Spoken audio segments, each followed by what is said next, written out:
Olá, amigos do canal Pátria e Defesa, sejam todos bem-vindos. Olha só, uma boa noite aqui, nessa nossa terça-feira, né, fazendo uma atualização. Ontem, segunda-feira, a gente estava em missão, estou em trânsito, né? Você está vendo aqui que, inclusive, eu estou no meu setup improvisado. Mas hoje a gente colocando esse material aí para não deixar o canal parado também, para atualizar você sobre tudo que está acontecendo. Olha, eu tenho conversado, inclusive, muito sobre um dos temas que nós vamos tratar aqui. Nós vamos tratar basicamente dois. E o primeiro é logo essa polêmica dessa quebradeira de bancos, né? Começou lá nos Estados Unidos, já tinham 3 ali na fila, e uma preocupação a nível mundial, muita gente soltando notícias aí na internet sobre tire o seu dinheiro daqui, dali. Ó, não é bem assim não, vamos ter tranquilidade, até porque isso interessa muito ao sistema. E a minha leitura sobre o que aconteceu aí em relação ao SBV, né, nos Estados Unidos, que é o banco lá da Califórnia, do Silicon Valley, né, que é justamente onde é o berço, vamos dizer, de muitas das startups aí que fizeram sucesso no mundo, das big techs, tem muito interesse por trás, principalmente, né, dos grandes bancos já estabelecidos, para, vamos dizer assim, criar uma onda de desconfiança sobre esses ativos e sobre esses bancos digitais. Não é bem assim não. A coisa não era um banco pequeno, o banco seria mais ou menos aí na 20ª posição lá dos maiores bancos dos Estados Unidos, e você deve estar um pouquinho assustado, mas 20º parece que ele está lá atrás. Pessoal, os Estados Unidos tem mais de 2.000 bancos ativos, né? É diferente da economia fechada nossa aqui no Brasil. Então a 20ª posição é um banco muito grande. Para vocês terem uma ideia, em termos de ativos, se aproximaria muito o SVB lá, que é o banco principal ali, que declarou ali insolvente, né, se declarou insolvente, e aí houve aquela correria toda. Isso foi na sexta-feira, né, se esperava no dia de ontem, vamos dizer assim, uma segunda-feira catastrófica nos Estados Unidos. Não aconteceu. Logo cedo o Biden foi a público, pediu para que o pessoal tivesse tranquilidade, que o governo americano tem lá suas ferramentas, né? Aqui no Brasil nós temos o Fundo Garantidor dos Bancos, lá nos Estados Unidos eles têm também a sua ferramenta equivalente. Então, olha, pessoal, não precisa ter essa correria toda. E outra coisa, o governo estabeleceu, até porque existem produtos, existem seguros bancários para isso, o governo se envolveu na garantia desses ativos. Eu sei que tem gente que vai dizer assim, mas isso é interferência do governo dentro do processo. Olha, o pior é um caos econômico. Então, o que foi feito está dentro ali do enquadramento, até para que não haja vamos dizer assim, uma contaminação em massa do sistema financeiro americano, que seria desastroso para o mundo todo. A turma que está torcendo aí pelo caos, segura aí que ainda não é dessa vez. Tá? Outra coisa, muita gente mandou mensagem para mim perguntando, Moisés, isso não vai contaminar aqui os nossos bancos aqui no Brasil? Teve gente fazendo notícia, né, falando até dos bancos mais estáveis. Pessoal, isso é uma reação em cadeia muito, muito restrita ao próprio sistema financeiro americano, onde há uma troca muito intensa, né, de empréstimos, né, de produtos, compra e empréstimos e repasse de produtos, de ativos, entre os próprios bancos. Os bancos brasileiros têm outra pegada, então um pouquinho distante disso, dificilmente isso acomodaria. E aqui no Brasil. E outra coisa, os bancos, principalmente os bancos digitais, aí muita gente se aproveitou aí para querer falar mal aí, correram, né, para dizer que não tinham ativos nesses bancos especificamente, né? Foram 3 bancos lá nos Estados Unidos afetados diretamente e o governo já saiu em defesa. Então, essa parte, nesse momento, foi só um susto. Agora serve de aviso também, para que você procure sempre, a gente sempre conversa isso lá na área nossa de soberania pessoal, de você manter os seus ativos diversificados, né, em vários tipos, tanto em ativos físicos, mas também em moeda corrente também dos países, principalmente em moeda forte, justamente para quando ocorrer um processo como esse, você ter ali um mínimo de garantia, né, do seu ativo ali investido. Dessa vez, dá para dizer que foi um susto, talvez seja uma experiência, que significa que nos próximos meses seria interessante que você buscasse estudar um pouquinho disso para fazer as suas próprias reservas, né? Tem muito desse material lá na nossa área de soberania pessoal. Aqui é mais pela questão da notícia, então meio que já passou esse momento por hora, tá? Mas eu vou ainda falar mais profundamente sobre isso, porque é uma interferência do Estado que gera a própria crise dos bancos. Os bancos lá atrás se valeram dos juros baixos do mercado americano para comprar títulos do próprio governo para deixar estacionado ali, rendendo o mínimo possível. O problema é que os impactos da crise de saúde pública estão sendo vividos agora, onde os juros estão sendo aumentados artificialmente, é o governo, é o Banco Central que está aumentando, e aí aqueles títulos que antes mantinham uma estabilidade na economia, mantinham o dinheiro, vamos dizer assim, protegido, agora são insuficientes para isso. Só para ter uma ideia, esses bancos tinham ativos comprados à ordem de render juros na casa de 1% ao ano. O que para os Estados Unidos, com a inflação muito baixa ou quase deflação, era muito bom. O problema é que com a alta dos juros agora, esses mesmos títulos estão sendo comercializados a 5% ao ano, ou seja, 5 vezes maior, o que provocou ali um desequilíbrio na conta dos bancos. Então, antes do pessoal demonizar a questão dos bancos em si, é importante entender que foi a interferência do governo em artificialmente ajustar os juros para conter a inflação que gerou esse tipo de problema. Imagino que a gente pode ter aqui no Brasil, no curto prazo, num governo que não tem problema aí em emitir moeda, né, liberar aí, onerar impostos na nossa cadeia produtiva e tudo isso sem pedir muita licença para o mercado. Olha, a chance de nós termos inflação no Brasil, inflação nós sempre temos, mas aumentar, né, a inflação no Brasil é muito grande. Consequentemente, haverá alta de juros e nessa alta de juros aí você passa a ter impacto também no sistema financeiro. Olha, o sistema financeiro brasileiro é relativamente moderno e seguro, mais difícil de nós termos essa, vamos dizer assim, quebradeira generalizada. Mas é sempre bom estar atento. Lembrando que se você tem ativos dentro de instituições financeiras regulares, você também tem proteção aí a partir do Fundo Garantidor dos Bancos aqui no Brasil. Então, tinha que trazer isso aqui. A gente tem falado muito sobre esses temas lá no Soberania Pessoal, né, dentro lá do Clube de Membros. Aliás, se você tiver interesse, participe lá, vale a pena. Amanhã tem live de membros, tá?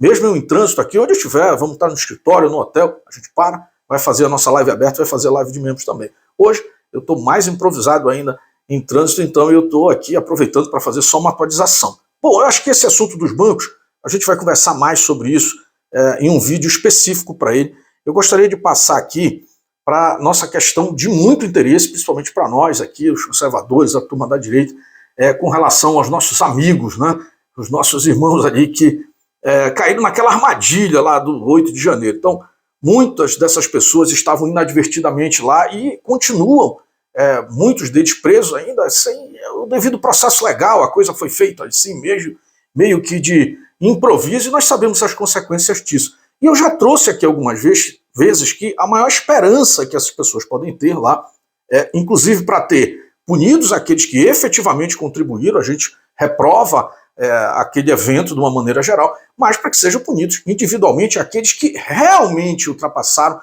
a linha da lei. E detalhe, dentro da proporção que a lei brasileira já prevê para isso, sem os exageros, né, sem essas arbitrariedades e principalmente sem manter as pessoas presas, sem o devido processo legal, sem que seus advogados possam acessar o cliente e sem que eles até saibam corretamente do que eles estão sendo acusados. Então, a única maneira de nós termos isso de forma transparente é a partir da CPMI. Né? A princípio, lá no início ainda desse governo atual, foi proposta uma CPI por uma senadora aí, que você já sabe, foi até candidata a presidente. Depois desse episódio, não foi aceito, ali houve a mudança, né, da legislatura, se iniciou uma nova legislatura, e o deputado André Fernandes, do Ceará, a gente tem falado muito sobre ele aqui, entrou com um pedido muito desacreditado. A princípio, era o pedido de uma comissão mista, ou seja, com muito mais força do que uma CPI. A CPI ocorre em uma das duas casas, ou na Câmara e no Senado, e a CPMI proposta pelo André Fernandes, ela é entre as duas casas, né? Ou seja, participarão deputados e participarão senadores com muita força. Inclusive, alcançado ali os requisitos, no caso são 171 assinaturas na Câmara e 27 no Senado, ela tem que ser implementada automaticamente, sem que haja a devida ou necessária anuência dos presidentes das duas casas. Portanto, livrando ali daquela situação que envolve o presidente, principalmente do Senado, que sempre dá um jeitinho ali de dizer que não precisa de CPI. Bom, o que aconteceu essa semana? Teve indas e vindas, o governo está tentando ativamente impedir que essa CPI aconteça. Eles não medem palavras, inclusive falam abertamente ali alguns senadores, alguns representantes do governo, né? Lembrando, pessoal, quando a gente fala governo atual, está falando do governo de esquerda, os vermelhos agora que estão no poder, tá?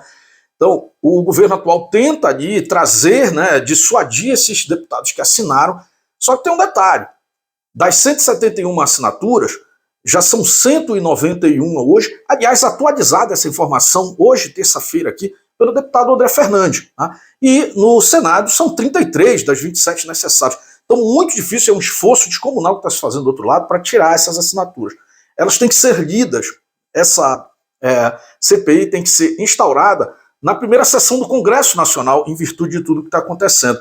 Mas está acontecendo um outro fenômeno por trás. O pessoal está tentando ressuscitar uma CPI, essa CPI lá da senadora Soraya, lá de Janeiro, né? Tem uma disputa interna que, no meu entendimento, está meio um jogo combinado, né? Mas já foi demandado ao próprio Supremo para se manifestar em relação a isso, não foi aceito, e o senador Pacheco, no dia de hoje, disse que essa CPI já está descartada, mas a senadora torna a dizer, né, torna a demandar e o Supremo para pedir o seu direito de implementar a sua. Mas qual é a diferença entre essas duas CPIs? Olha, primeiro, a CPI proposta pela senadora Soraya é governista, portanto a composição da mesa automaticamente virá em torno de quem demandou a CPI. Normalmente, por exemplo, quem propõe a CPI ou é presidente dela ou é relator, né? Isso já, vamos dizer assim, já demonstra uma tendência, uma intenção.